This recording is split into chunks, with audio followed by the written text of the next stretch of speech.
Para po sa mga first timer, ang pangalan ko June Balas. Yan, taga Masbate ho ako.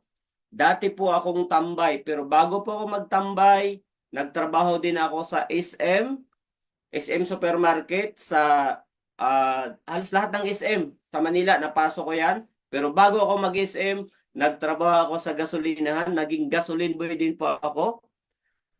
Then after ko mag-gasoline boy, ay bago ako mag-gasoline boy, nagtrabaho din ako sa painante ako ng truck sa Valenzuela. So more than 6 years akong nagtatrabaho na kagaya mo, no?